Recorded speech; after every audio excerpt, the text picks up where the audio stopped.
I was talking to a man recently who was nearly 90 years old. He has a sharp mind and a comfortable life. But when we started talking about the past, his expression shifted into something much more somber. He didn't focus on his achievements or his family. Instead, he began describing a specific job offer from 1954, a path he decided not to take. 7 decades later, he could still describe the exact feeling of the letter in his hand and the specific what if that had been playing on a loop in the back of his mind ever since. It's a striking contrast to how we usually view our lives. We're constantly told to live in the present, to be like the mosquito, perhaps the only creature that truly exists only in the now. But humans aren't built that way. We carry these if-onlys like heavy luggage, sometimes for a lifetime. Most people think of regret as a purely negative, destructive force, a sign of failure or a lack of positive thinking. But then you look at the data and things get interesting. There's a hot regret, the kind of buyer's remorse that hits you the moment you sign a contract for a house you can't afford, or that sinking feeling after you drop a provocative political comment at Thanksgiving dinner. We assume these are the regrets that define us. Yet as the years go by, the things we did tend to lose their sting. It's the things we didn't do, the unpursued degree, the faded friendship, the unspoken word that linger for decades. Why does our biology allow us to be haunted by versions of ourselves that don't even exist? It seems counterproductive, almost cruel.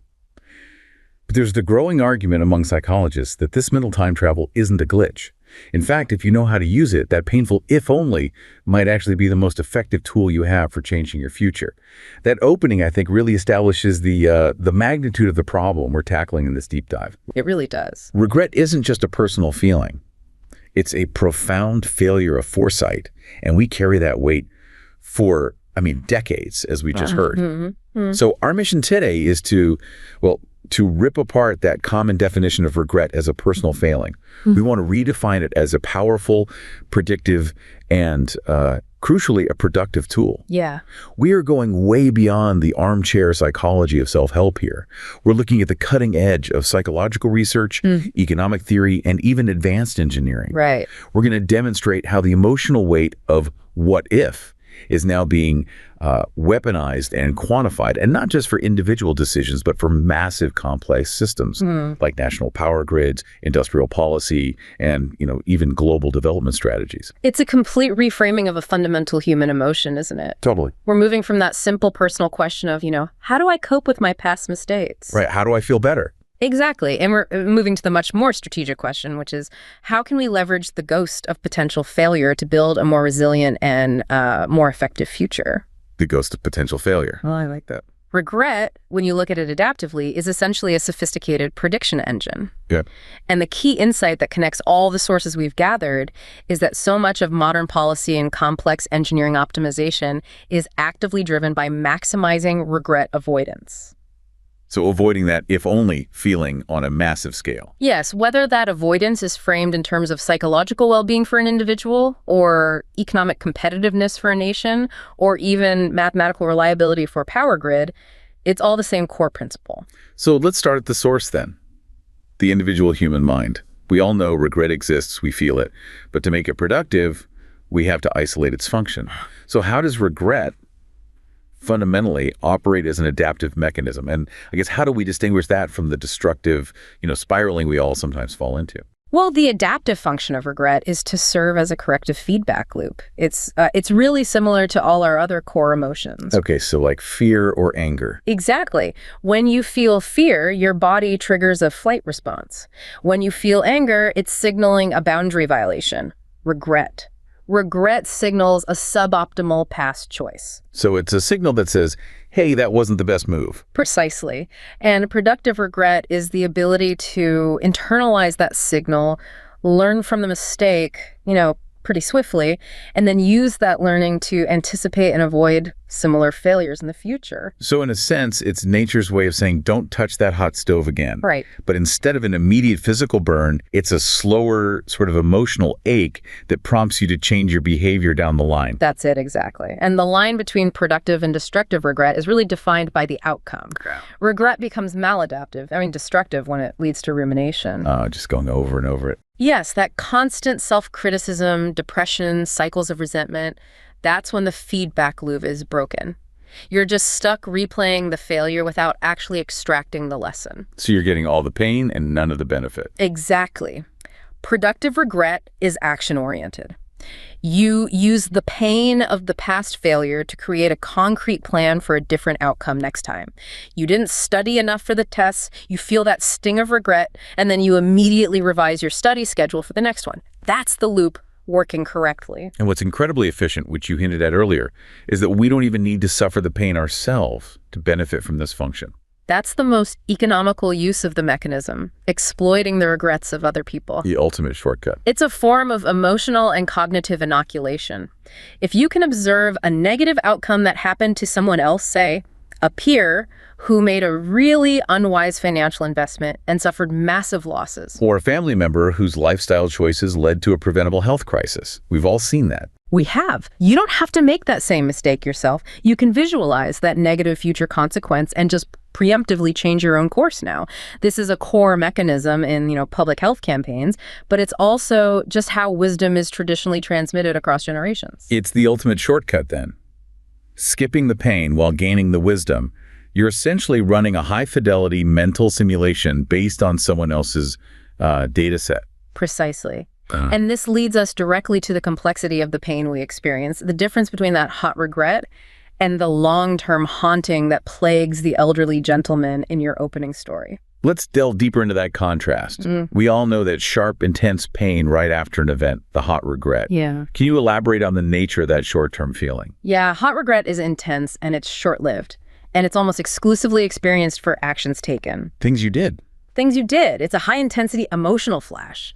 Think of buyer's remorse. Yeah. You sign the contract, you walk out of the dealership, and that immediate panic sets in. Did I overpay?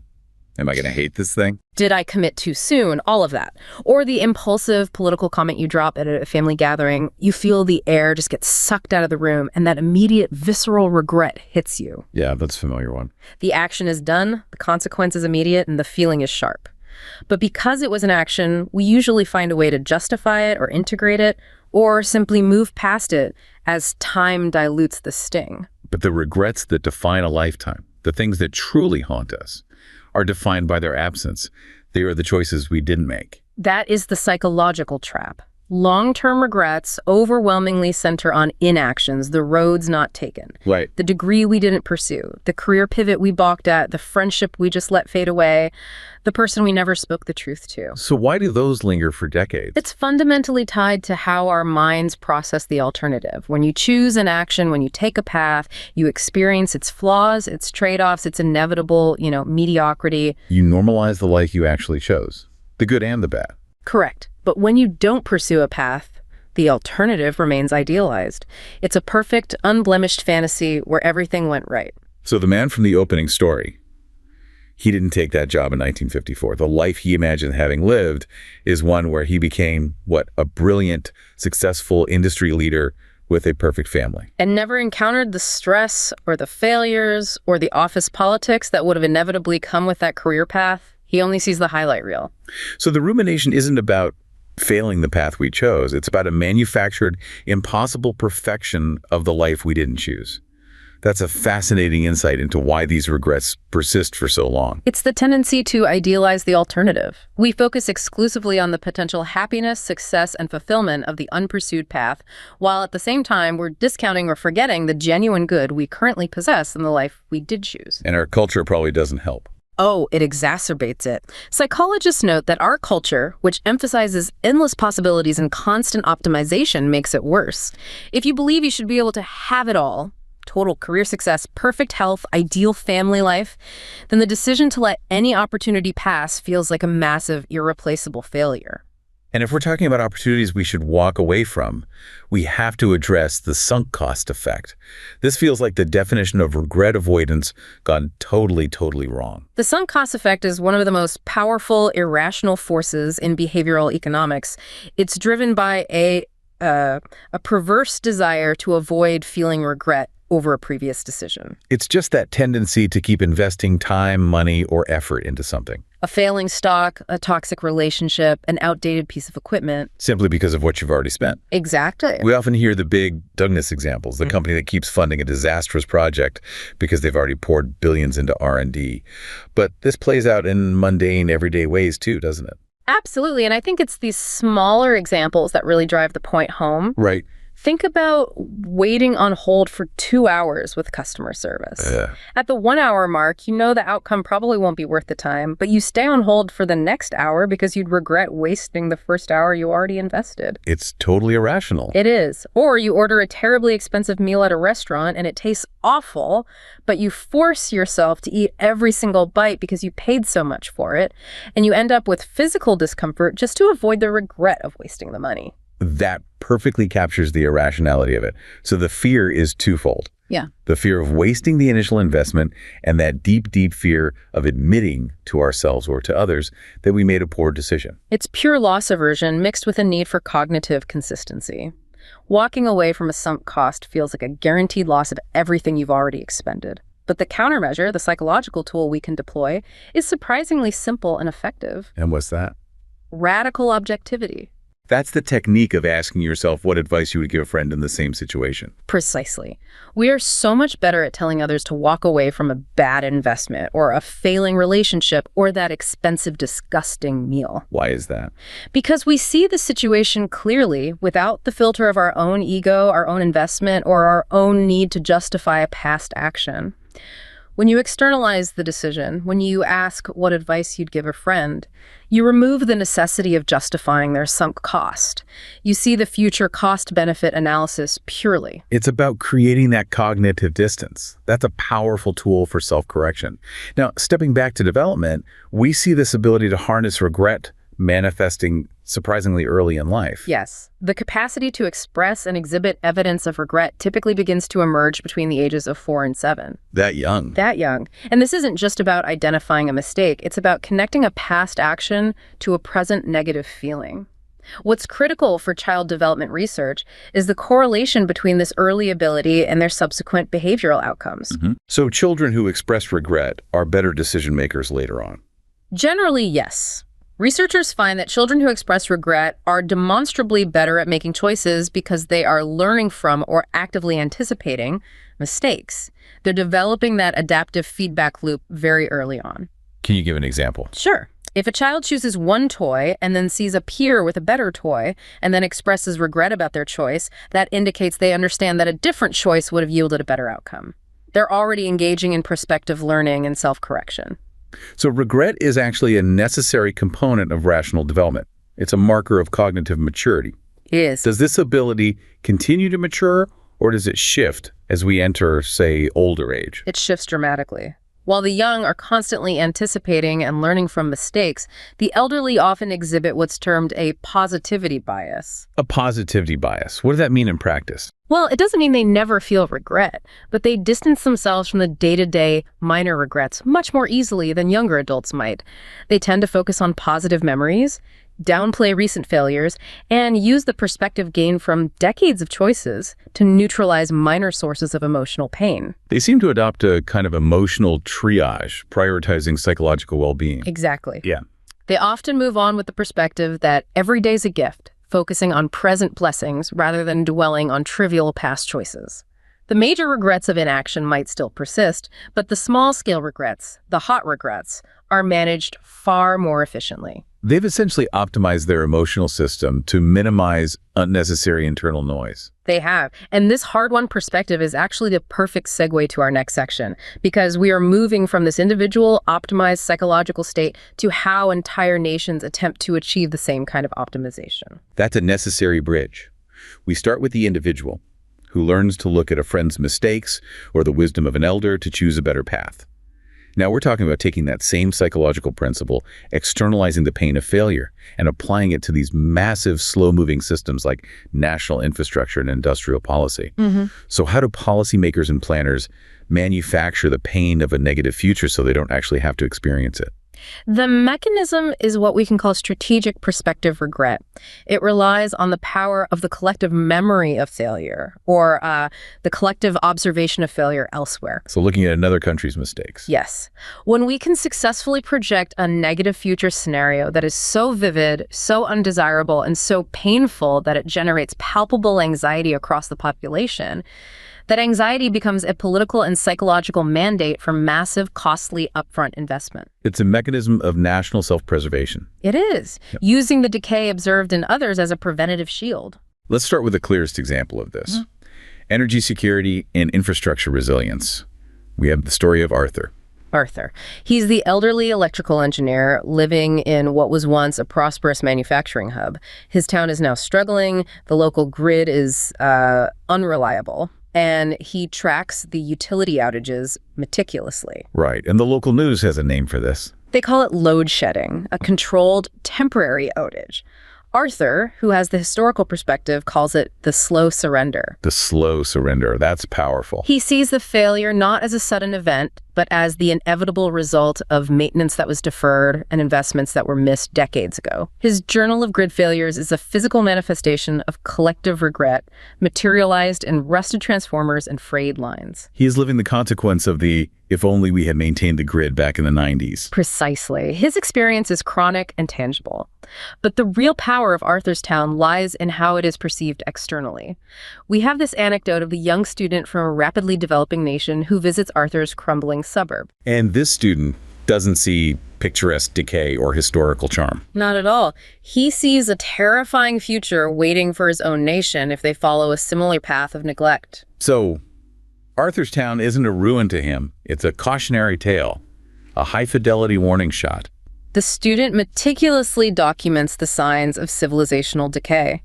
The peeling paint on substations, the antiquated lines, the frequency of the power failures. And he sends these photos and his detailed report back to his planning ministry. So he's leveraging this vivid image of a potential future of flickering lights and infrastructure failure to motivate action now. Immediate, enormous, politically difficult investment, specifically in a resilient infrastructure like solar arrays and nuclear baseload now. That massive upfront capital expenditure is often extremely hard to justify politically in a developing nation. They have other urgent social needs. Of course, but the fear of becoming the next slow surrender can override that political resistance. That is the strategic use of prospective regret. So the collective anxiety acts as a kind of psychological shield. It does. The planning ministry can argue, look at what happens when you prioritize short-term consumption over long-term maintenance. Do you want to inherit the decay we see elsewhere? We must secure future stability now. This protective need for long-term resilience, fiercely driven by avoiding Arthur's if only, becomes the engine for national macro planning. It's a mechanism to safeguard against the civilizational decadence observed in post-industrial societies. That concept of using observed failure as a driver for investment connects perfectly to our second case, which focuses on industrial capacity and manufacturing output turning historical policy failure into a productive engine. This is the story of Elena, the third-generation machinist. Right. Elena's region had a profound industrial scar. It centered on her grandfather's revolutionary ceramic coating patent from the 1980s. At that time, national policy had pivoted aggressively toward the service and financial sectors. Convinced that physical manufacturing was obsolete, a thing of the past. Exactly. So the patent, which represented years of cutting-edge R&D, was seen as superfluous. It just gathered dust. And what happened to the patent? It was sold abroad for a paltry sum to an international conglomerate. And that conglomerate then leveraged the technology into a billion-dollar industry used globally in aerospace and specialized machinery. So the intellectual fruit of the nation was grown and harvested in foreign soil. Directly due to a failure of policy vision decades prior. The regret here is massive. The nation possessed the genius, but lacked the industrial will to turn that genius into physical wealth. So Elena, who inherited this memory of policy failure, transforms it into a driving force. She does. Elena now runs a state-backed manufacturing hub where this exact historical industrial failure, the ghost of the abandoned patent, is not just a memory, but a mandatory part of the curriculum. It's an exercise in productive regret. It is. The mandate is to transform the profound generational sting of that historical loss into a disciplined, urgent drive for physical output. This must change how they view intellectual property entirely. Absolutely. The focus is on patent conversion rates. It's not enough to just generate the idea. The ultimate measure of vitality is the ability to physically manifest that idea within your national borders and quickly. And there's a great quote from her. Elena's quote captures this philosophy perfectly. A patent in a drawer is a ghost. A product on a shipping container is a pulse. A pulse. That's good. The goal is explicitly about reclaiming economic dignity and manifesting societal health. A nation that produces its own innovations is a strong, healthy nation. The memory of the ignored patent becomes the strategic motivation to accelerate manufacturing and intellectual property execution, the ultimate evidence of civilizational strength. These two cases, energy security and industrial capacity, are driven by avoiding the regret of neglect.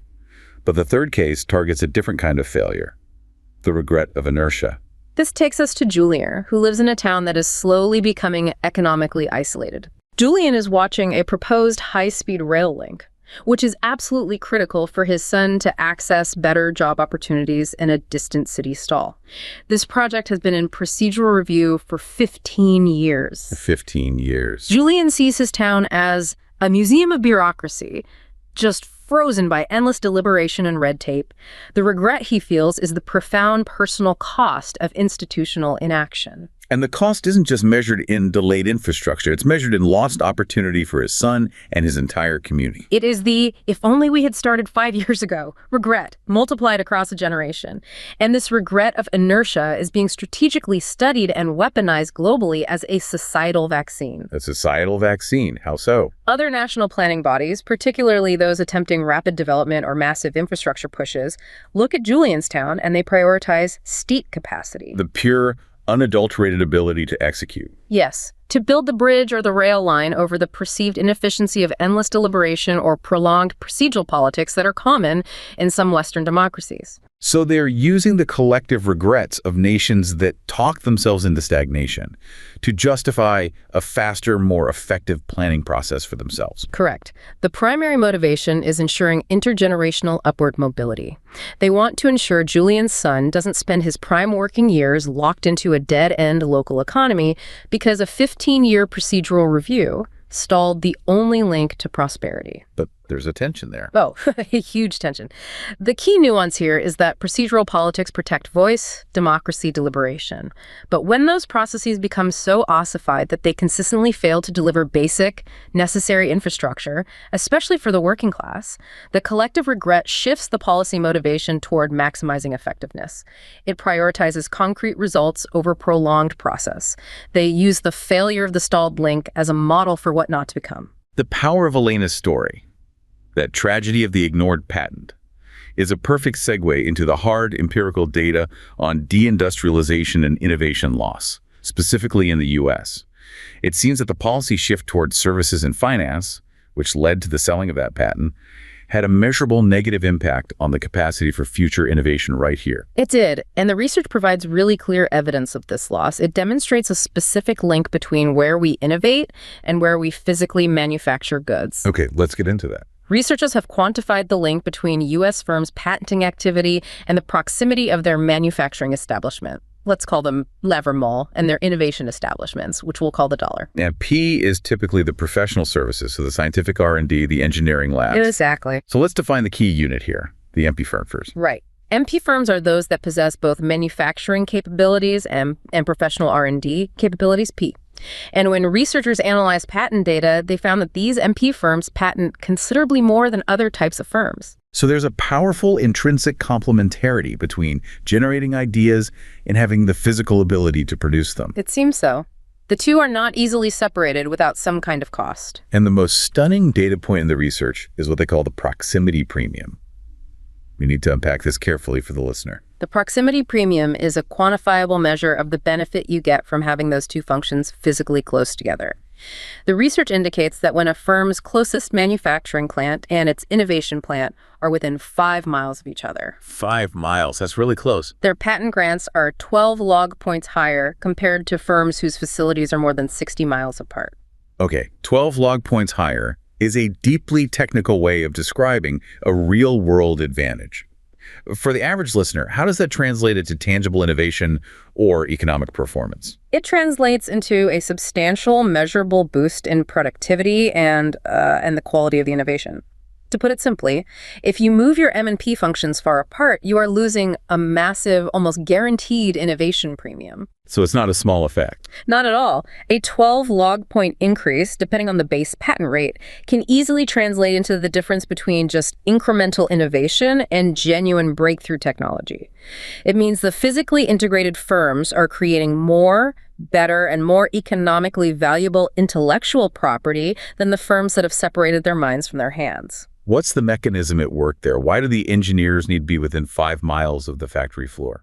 It's the constant, immediate feedback loop. Sometimes it's called tacit knowledge transfer. Tacit knowledge. Yeah, the stuff you can't write down in an email.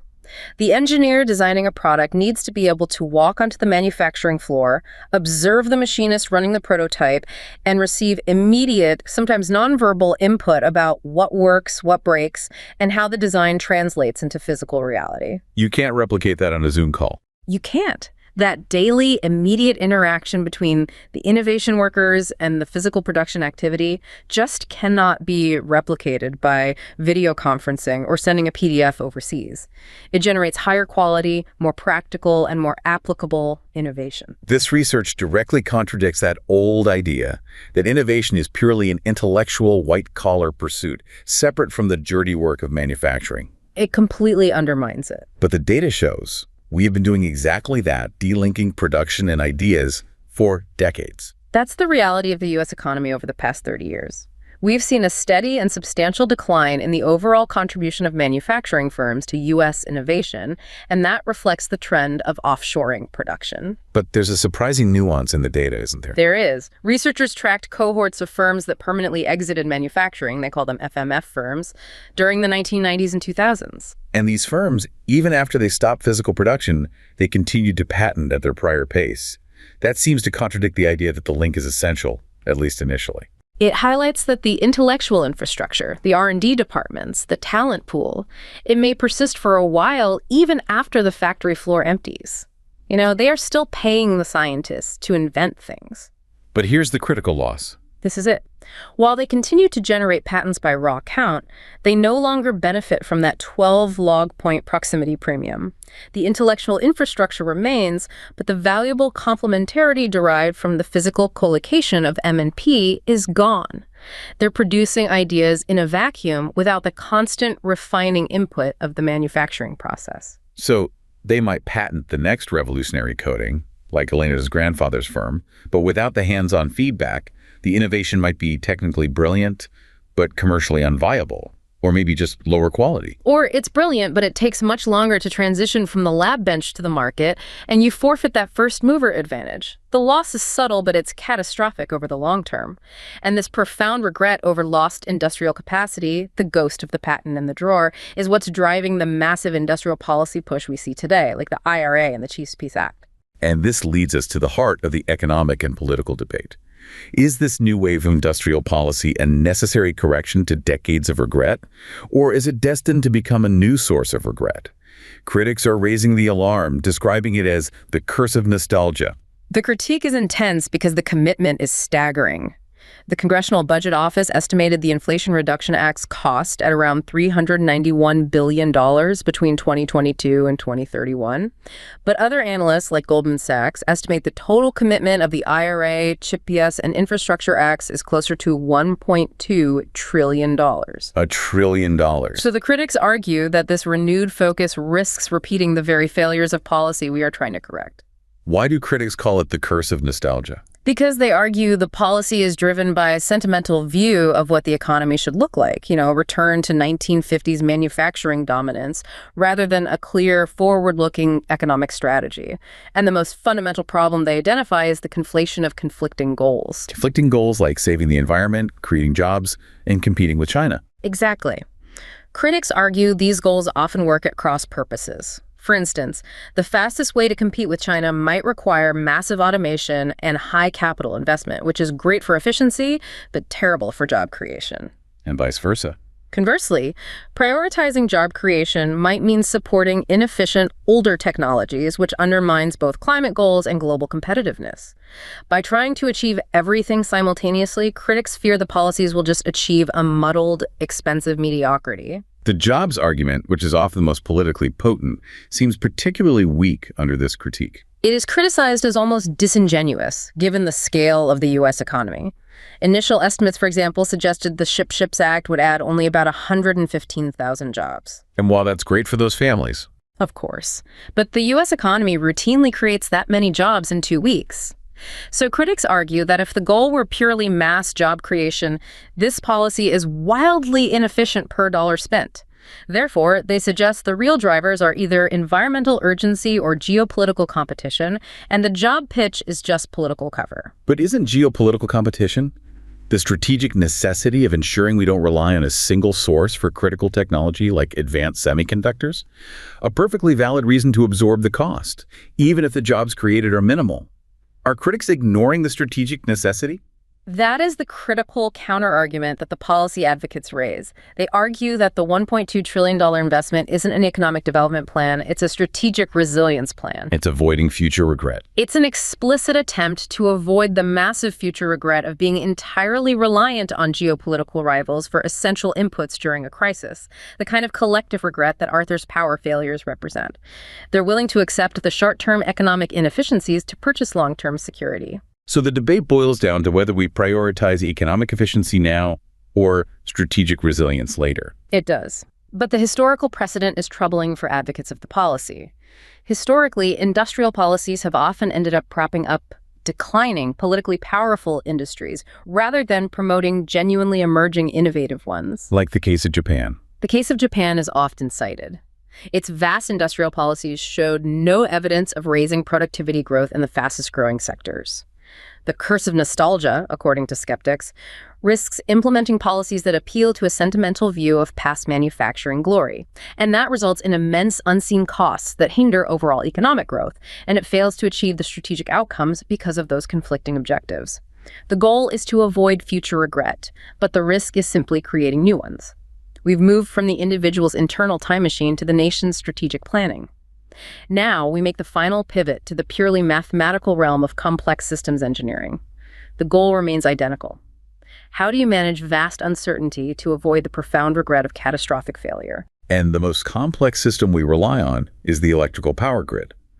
The regret here is a blackout, a system collapse, which has enormous societal costs. Exactly. And the challenge has intensified dramatically because of the increasing penetration of intermittent renewable resources like wind and solar.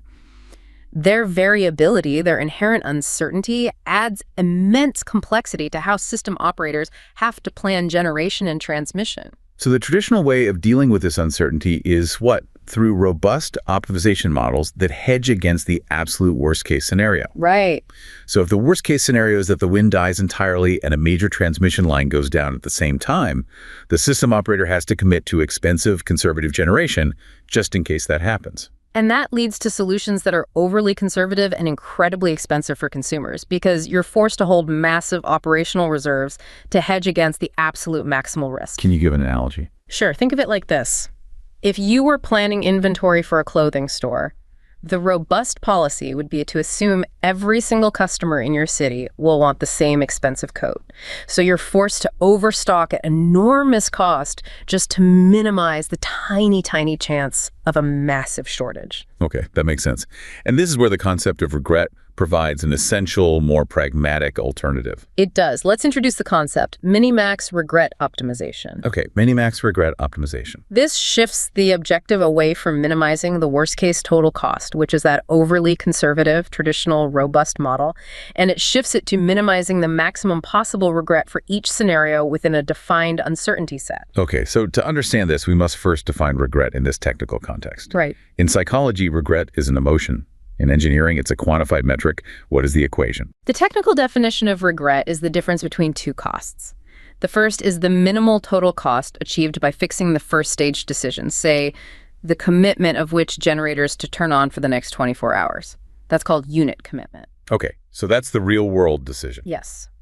The second cost is the theoretical optimal cost you would have achieved if you had known the uncertainty outcome, the exact output of the wind farms, the exact load demand perfectly from the start. That perfect theoretical cost is the absolute ideal solution. So the regret is literally the cost of imperfect foresight. It's how much money we lost because we had to guess. Precisely. Regret is the measure of the money you lost because your commitment decision was made under uncertainty. The minimax regret objective then searches for a first-stage decision, a unit commitment plan that ensures that the largest possible difference between your actual cost and the ideal cost is as small as possible. So it minimizes the size of your worst possible mistake. That's it. It ensures that even if uncertainty lands on a bad scenario, your resulting cost isn't astronomically far from the optimal theoretical cost. The benefit of this approach seems clear. It allows for a more economically aggressive strategy like integrating more renewables while still maintaining a known, acceptable margin of reliability. You're taking risks, but you're mathematically limiting your maximum possible loss. That's the core advantage. Solutions obtained by minimizing regret have been demonstrated to be less conservative than traditional robust models. This is critical for grids worldwide. It allows system operators to integrate a greater amount of intermittent renewables without the excessive hedging that drives operational costs unnecessarily high. They achieve robustness, but efficiently. Where else in grid management is this type of robust optimization applied? It's extensively applied in managing power flow congestion, specifically through robust corrective topology control, or RTC. Okay, what is topology control? Topology control refers to transmission switching, the opening or closing of transmission lines, to quickly reroute power and manage flow. RTC uses robust optimization to predetermine which corrective switching actions must be taken if a major unplanned event occurs, like a massive generation loss or a line fault. Why is this planning necessary? Can't the system just swift lines as needed in the moment? Because the system must maintain what's called contingency feasibility. RTC determines corrective actions that are guaranteed to be feasible for a wide, defined uncertainty set, a whole range of potential system operating states. The goal is contingency mitigation.